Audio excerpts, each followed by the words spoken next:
Hello intellectuals. आमतौर पर बेहद सफल लोगों के बारे में कोई ना कोई कहानी बताई जाती है। एक ऐसी कहानी जिसमें इंटेलिजेंस और एम्बिशन पर ध्यान दिया जाता है।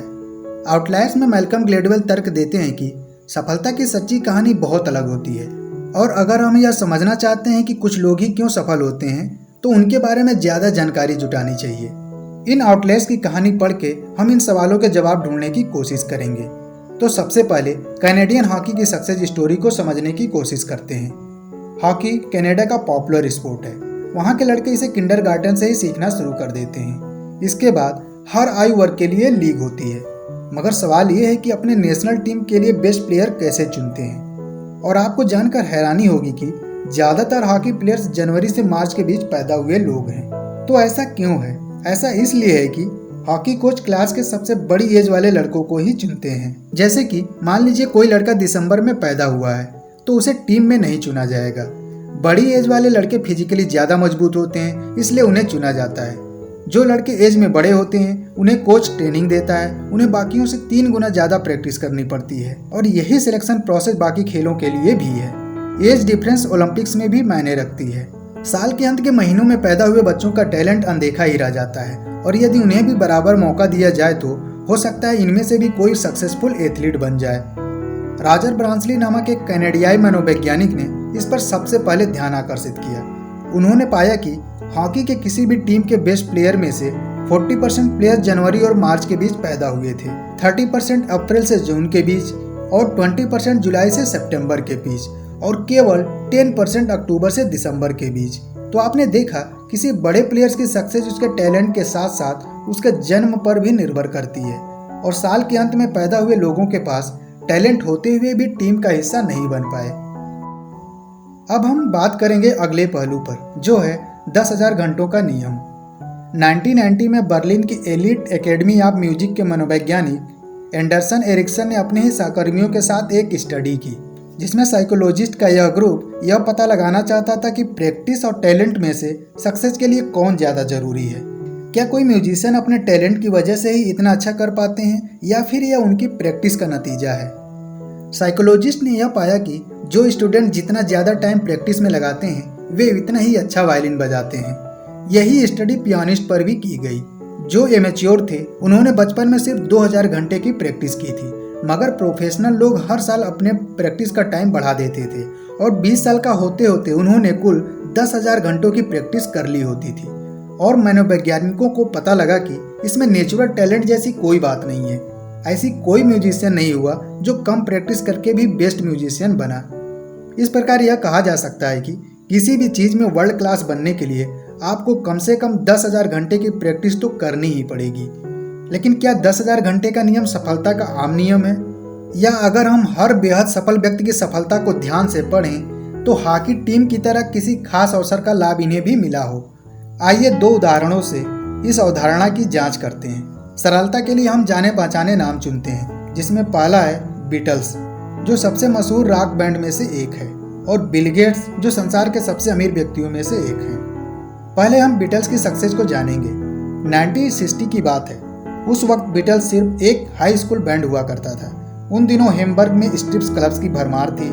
ऐसे में ज़्यादा कस्टमर अट्रैक्ट करने के लिए रॉक बैंड काफ़ी डिमांड में थे। वहीं एक ब्रूनो नाम का क्लब हुआ करता था, जहां लिवरपूल और इंग्लैंड से कई बैंड्स बुलाए जाते थे। क्लब का मालिक फिलिप नॉर्मन चाहता था कि उसके क्लब में बैंड लगातार घंटों तक बजता रहे। बीटल्स ने न सिर्फ ब्रूनो बल्कि दूसरे क्लब मालिकों के साथ भी संबंध स्थापित किया। वे वहां बार बार गए क्योंकि वहां उन्हें बहुत सी शराब और जमकर सेक्स मिलता था। और दूसरी हैम्बर्ग की खास बात यह थी कि वहां उन्हें लंबे समय तक संगीत बजाने के लिए मजबूर होना पड़ा। इस प्रैक्टिस से उनकी क्रिएटिविटी, उनका स्टेमिना, डिसिप्लिन बढ़ने लगा था। लिवरपूल में वे एक ही गाना 1 घंटे तक बजाते थे, मगर हैम्बर्ग में उन्हें उसके डिफरेंट वर्जन बजाने पड़ते थे। वे 8 घंटे कवर करने के लिए रॉक और जाज भी बजाया करते थे। और 18 महीनों के अंदर बीटल्स हैम्बर्ग में 270 रातों की परफॉर्मेंस दे चुके थे। जब 1964 में वे पॉपुलर हुए तब तक वे 1200 से ऊपर लाइव परफॉर्मेंस दे चुके थे। आप जानते हैं, आज के ज़्यादातर बैंड तो अपने पूरे करियर में भी 1200 प्रदर्शन नहीं करते हैं। जब वे वहां गए थे तो वे स्टेज पर कतई अच्छे नहीं थे, लेकिन जब वे लौटे तो बेहतरीन थे। सबसे अलग, कोई भी उनके जैसा नहीं था। इस प्रकार हम देख सकते हैं कि बीटल्स ने 10,000 घंटे तो प्रैक्टिस की, लेकिन जो उन्हें हैम्बर्ग जाने का अवसर प्राप्त हुआ उसने उनकी लाइफ चेंज कर दी। जब हम बिल गेट्स के इतिहास पर नजर डालते हैं तो गेट्स के पिता सिएटल के दौलतमंद वकील थे और उनकी मां एक समृद्ध बैंकर की बेटी थी। गेट्स का एडमिशन जब लेक साइड में हुआ तब वे 7वें ग्रेड में थे। यह एक प्राइवेट स्कूल था जिसमें सिएटल के कुलीन परिवारों के बच्चे पढ़ते थे और यही गेट्स को पहला अवसर मिला। गेट्स के दूसरे साल में स्कूल ने कंप्यूटर क्लब शुरू किया।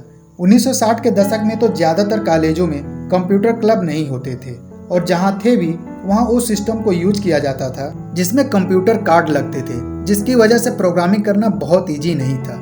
लेकिन लेक साइड में SSR-33 टेलीटाइप नामक टाइम शेयरिंग टर्मिनल लगवाया गया था। उसके बाद से तो गेट्स मानो हर समय कंप्यूटर कक्ष में ही रहते थे, लेकिन जब क्लब के पैसे खत्म हो गए तो कंप्यूटर बंद हो गए। उसी समय वाशिंगटन यूनिवर्सिटी के प्रोग्रामर्स ने C³ नामक संस्था बनाई जहां पर कंप्यूटर्स लीज पर मिलता था, लेकिन कुछ दिन में ही यह दिवालिया हो गई। इसके बाद गेट्स और उनके दोस्त वाशिंगटन यूनिवर्सिटी के आसपास मंडराने लगे। कुछ ही समय में वे इंफॉर्मेशन साइंस इंक नामक कंपनी के साथ चिपक गए, जहां वे 7 महीनों में 1575 घंटों का समय गुजारा, जो लगभग दिन के 8 घंटे होते हैं। गेट्स अपने हाई स्कूल के शुरुआती दिनों के बारे में कहते हैं, मैं खेल के समय को छोड़ देता था, मैं वहाँ रात भर आता था, हम वीकेंड्स पर भी प्रोग्रामिंग करते थे। शायद ही कोई सप्ताह गुजरता था जब हम 20 से 30 घंटे मेहनत न करते हों। बाद में गेट्स को वाशिंगटन यूनिवर्सिटी में फ्री का कंप्यूटर मिल गया, जहां उन्हें 24 घंटे कंप्यूटर उपलब्ध था। जब गेट्स ने अपनी कंपनी शुरू करने के लिए फर्स्ट ईयर के बाद हार्वर्ड की पढ़ाई छोड़ी, तब तक वे 7 वर्षों से लगातार प्रोग्रामिंग कर रहे थे। वे 10,000 घंटों से बहुत आगे निकल चुके थे। हम सबको तो यही लग रहा है कि बिल गेट्स ने केवल अपनी प्रतिभा से सब हासिल किया, लेकिन क्या आपको पता है बिल जॉय भी गेट्स की ही तरह थे। 1970 के दशक में, यानी जब जॉय प्रोग्रामिंग के बारे में सीख रहे थे, तब कंप्यूटर कमरे जितने बड़े होते थे। अगर आपको कंप्यूटर मिल भी जाए तब भी उस तक पहुंच हासिल करना मुश्किल था। अगर आप किसी तरह हासिल भी कर लिए तो उसे किराए पर लेने के लिए आपको भारी दौलत देनी पड़ती थी। इतना ही नहीं, तब प्रोग्रामिंग असाधारण रूप से धीमी और थकाने वाली प्रक्रिया थी। यह वह युग था जब कंप्यूटर प्रोग्राम कार्डबोर्ड पंचबोर्ड का इस्तेमाल करके बनाए जाते थे। ऐसी परिस्थितियों में प्रोग्रामिंग विशेषज्ञ बनना बेहद मुश्किल था। अगर यहाँ पर हम देखें तो गेट्स को बिल जॉय से ज़्यादा अवसर मिले। अवसर नंबर 1, गेट्स को लेक साइड भेजा गया, जो संसार के उन हाई स्कूलों में से एक था जिसमें टाइम शेयरिंग सिस्टम लगे थे। अवसर नंबर 2, लेक साइड की माताओं के पास स्कूल की कंप्यूटर फीस देने के लिए पैसे थे। अवसर नंबर 3, C³ के अभिभावक को अपनी कोर्ट की जांच के लिए एक व्यक्ति की जरूरत थी, जो अपॉर्चुनिटी बिल गेट्स को मिली, साथ में कंप्यूटर यूज करने को भी। अवसर नंबर 4, ISI को अपने पेरोल सॉफ्टवेयर पर काम करने के लिए किसी प्रोग्रामर्स की जरूरत थी, जो गेट्स ने पूरी की।